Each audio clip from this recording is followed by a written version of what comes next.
Hello friends, welcome to you my YouTube channel Nutan Academy. I hope आप लोग सब अच्छे होंगे। तो हम लोग बेहतरीन चैप्टर पढ़ रहे हैं आपका एसएचएम सिंपल हार्मोनिक मोशन, जो कि हम लोग अब लास्ट टॉपिक में इंटर किए हैं।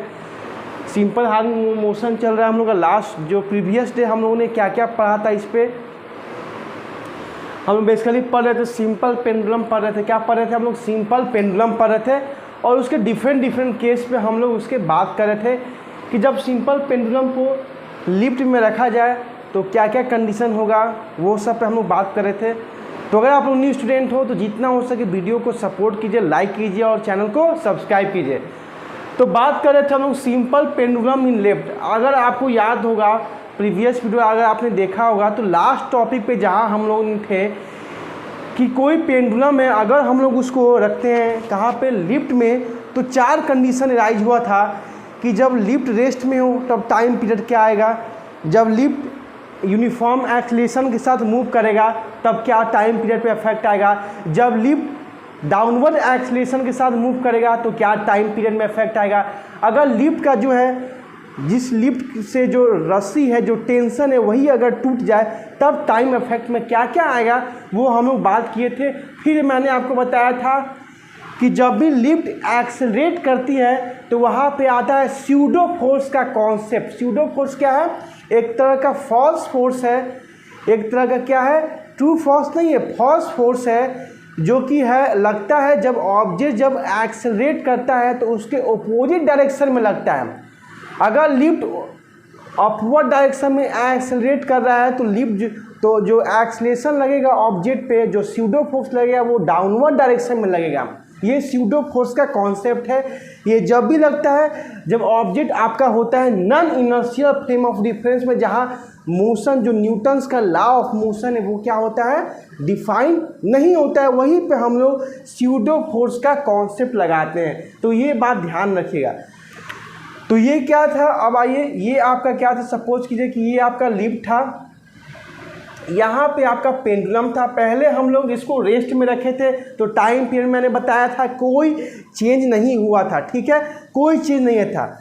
फिर जब लिफ्ट को हम लोग ए एक्सलेट करके उसको मूव अपवर्ड करवाए थे तो मैंने आपको एग्जाम्पल भी दिया था कि अगर लिफ्ट 2 मीटर पर सेकेंड स्क्वायर से एक्सेलरेट होता है, अगर ऑब्जेक्ट का वेट 50 kg है तो हमें क्या लगता है, तो हम लोग का क्या वेट हो जाता है, जब हम लोग लिफ्ट पे चढ़ते हैं तो 60 kg हमें भारी महसूस होता है, क्योंकि वहाँ पे हमारा जो एपरेंट वेट है वो क्या होता है, इंक्रीज हो जाता है। ये हम लोग पढ़ेंगे जब न्यूटन्स लॉ पढ़ेंगे, एपरेंट मोशन जब पढ़ेंगे तो वहाँ पे हम लोग डिफरेंट केस स्टडी करेंगे, ठीक है।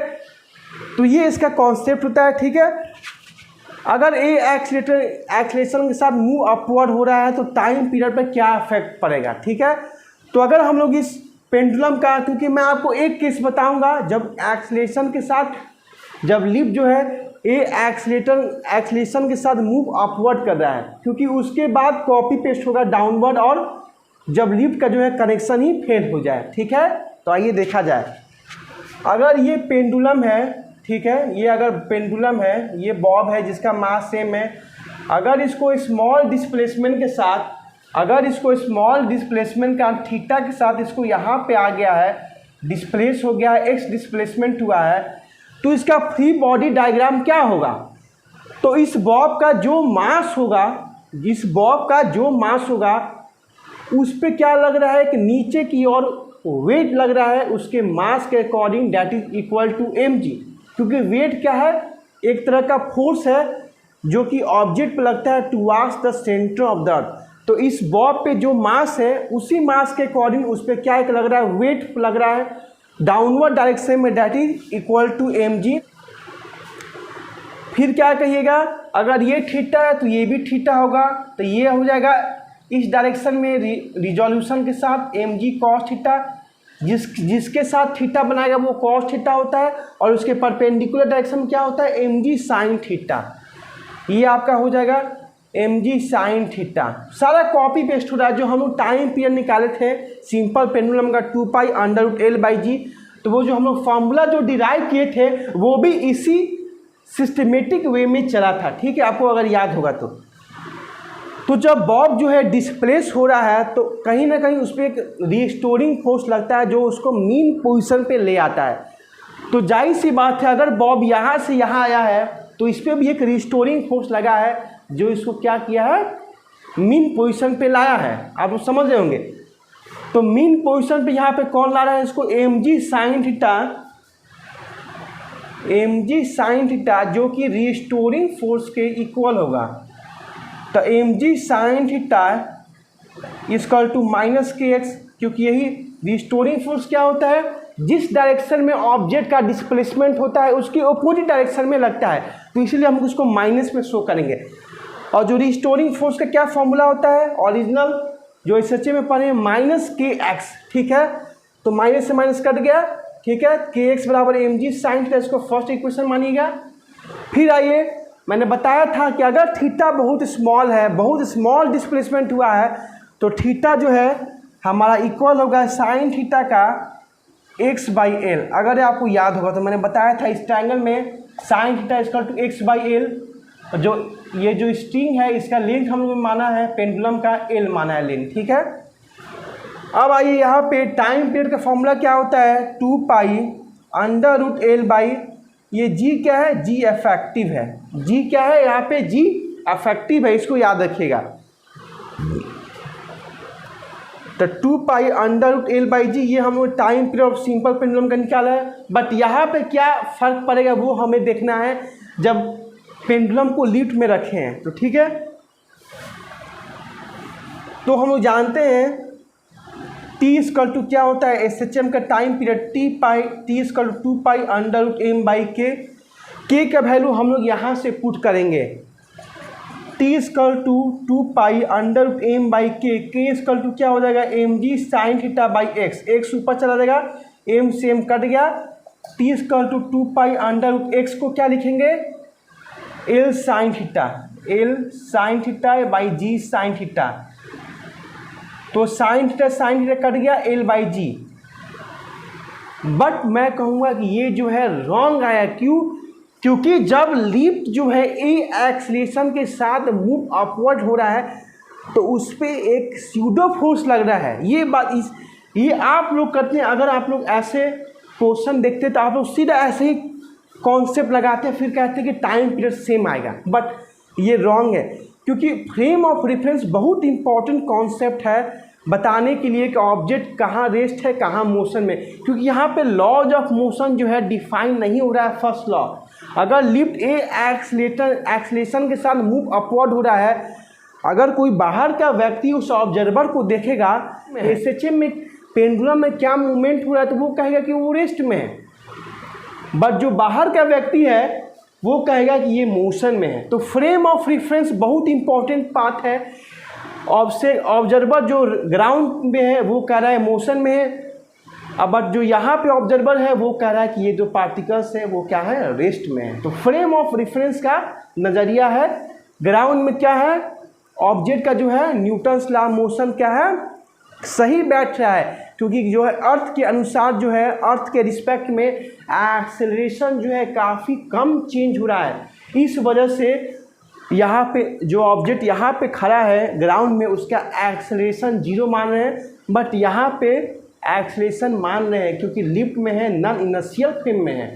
तो यहाँ पे क्या एक लगेगा, नीचे की ओर आपका एक लगेगा स्यूडो फोर्स भी लगेगा, डेट इज MA, क्योंकि फोर्स का फॉर्मूला एक ही होता है MA। बात है कि यहाँ पे क्या लगेगा, नीचे की ओर लगेगा। क्यों, क्योंकि स्यूडो फोर्स का कॉन्सेप्ट है जिस डायरेक्शन में ऑब्जेक्ट का एक्सेलरेशन हो रहा है उसके अपोजिट डायरेक्शन में लगेगा। लिफ्ट हमारा एक्सेलरेट हो रहा है अपवर्ड डायरेक्शन में, तो स्यूडो फोर्स क्या लग रहा है, उसके डाउनवर्ड डायरेक्शन में एक्ट करेगा। किस अमाउंट में, MA डायरेक्शन में, ठीक है। तो ये हो गया t इक्वल टू 2π√l/g, ठीक है। अगर यहाँ पे हम लोग g इफेक्टिव निकालें तो यहाँ पे आप लोग देखिएगा अब क्या होगा, n को हम लोग इक्वल करेंगे, n equal to mg cos theta plus a। n equal to क्या हो जाएगा, mg cos theta plus a, क्योंकि ऊपर की ओर लग रहा है आपका normal reaction force, surface contact में है तो नॉर्मल रिएक्शन फोर्स लगेगा। और नीचे की ओर लग रहा है दो दो फोर्स, एक mg cos थीटा और एक लग रहा है आपका ma, है कि नहीं। ma लग रहा है pseudo force, mg plus ma लग रहा है, ठीक है। क्या लग रहा है, mg प्लस ma। और फिर उसको आप लोग सॉल्व कीजिएगा। mg साइन थीटा क्या है आपका रिस्टोरिंग फोर्स, तो इस kx के बराबर हुआ। फिर t pi under root m by k, ठीक है। k का वैल्यू मैंने पुट किया। फिर हम लोगों ने क्या किया, t equal to 2 pi under root l by g plus a, t by under root l by g plus a। तो जब भी लिफ्ट जो है ए एक्सीलरेशन के साथ मूव अपवर्ड करेगा तो सर जो जी इफेक्टिव है वो बढ़ जाएगा, तभी हमें भारी महसूस होता है, क्योंकि हम पे दो फोर्स जो है नीचे की ओर डाउनवर्ड डायरेक्शन में एक्ट होता है, एक सूडो फोर्स और एक जो हमारा वेट के इक्वल जो फोर्स लगता है, कौन सा, mg। तो जब जी इफेक्टिव बढ़ गया तो टाइम पीरियड क्या हमारा हो गया, घट गया। जब जी इफेक्टिव इंक्रीज हो गया तो ये बात याद रखिएगा कि जब भी लिफ्ट ए एक्सीलरेशन के साथ मूव अपवर्ड करेगा तो टाइम पीरियड क्या हो जाएगा, डिक्रीज हो जाएगा। मतलब जो ऑक्सीलेशन है वो कम टाइम में हो जाएगा, क्योंकि जी इफेक्टिव यहाँ पे कम हो, जी इफेक्टिव ज़्यादा हो गया तो टाइम पीरियड घट गया। इसी तरह अगर सेकेंड केस में हम लोग देखें, अगर हम लोग सेकेंड केस में देखें, जब लिफ्ट जो है ए एक्सीलरेशन के साथ मूव करेगा डाउनवर्ड, जब ए एक्सीलरेशन के साथ आपका मूव करेगा डाउनवर्ड तो सेम कॉन्सेप्ट आपका लगेगा। तो यहाँ पे टाइम पीरियड हो जाएगा सिमिलरली t बराबर 2 pi under root l by g minus है। यहाँ पे जी इफेक्टिव डिक्रीज हो जाएगा। यहाँ पे ए एक्सीलरेशन के साथ नीचे जा रहा है तो यहाँ पे ए में जो है क्या लगेगा, वो अपवर्ड डायरेक्शन में लगेगा। क्या लगेगा, अपवर्ड डायरेक्शन में लगेगा सूडो फोर्स, ठीक है। तो ये बात आपको याद रखना है, ठीक है। तो यहाँ पे क्या हो जाएगा, जी इफेक्टिव डिक्रीज हो जाएगा तो टाइम पीरियड आपका इंक्रीज हो जाएगा। टाइम पीरियड इंक्रीज हो जाएगा मतलब जो ऑक्सीलेशन है काफ़ी समय में होगा, लेट होगा। फोर्थ कंडीशन क्या है, अगर जो है fourth condition A equal to G, that means अब जो है ऑब्जेक्ट जो है फ्री फॉल के रूप में गिर रहा है। ए बराबर जी कहने का मतलब है कि जो लिफ्ट है, जो लिफ्ट के बाद लिफ्ट के साथ जो टेंशन है जिससे लिफ्ट अटैच है, जिस रोप से, रस्सी से, वही जो ब्रेकडाउन हो जाए, दैट तब क्या हो जाएगा, ऑब्जेक्ट जो है फ्री फॉल के रूप में गिरेगा। मतलब अपने आप को वेटलेसनेस महसूस करेगा। कैसा महसूस करेगा, वेटलेसनेस। तो यहाँ पे टाइम पीरियड क्या हो जाएगा, t बराबर 2 pi under root l by g minus a क्या है, g के इक्वल है, तो g माइनस जी। तो टाइम पीरियड क्या हो जाएगा, इन्फिनाइट। इन्फिनाइट कहने का मतलब है कि अब जो ऑक्सीलेशन होगा इन्फिनाइट होगा, अनंत समय में। दैट मीन्स अब पार्टिकल जो है अपना एक ऑक्सीलेशन ही नहीं कंप्लीट कर पाएगा, क्योंकि अनंत समय उसको लगेगा। और इन्फिनाइट कहने का मतलब है कि अपना वो ऑक्सीलेशन ही नहीं कंप्लीट कर पाएगा। तो ये जो है 4 कॉम्परेटिव स्टडी है जब पेंडुलम को हम लोग क्या रख रहे हैं लिफ्ट में। एक मैं आपको क्वेश्चन करा दे रहा हूँ इसी पैटर्न पे, देखिएगा बहुत इंपॉर्टेंट क्वेश्चन है। आपको एक क्वेश्चन है कि a simple pendulum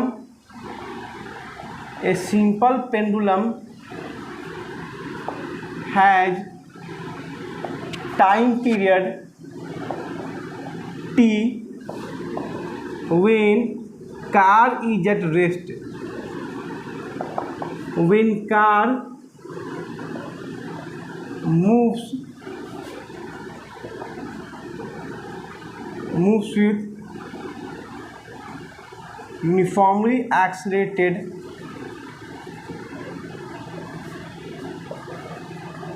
then what will affect on time period. एक पेंडुलम को हमने कार में रखा है, ठीक है। A simple pendulum has time period T when car is at rest, ठीक है।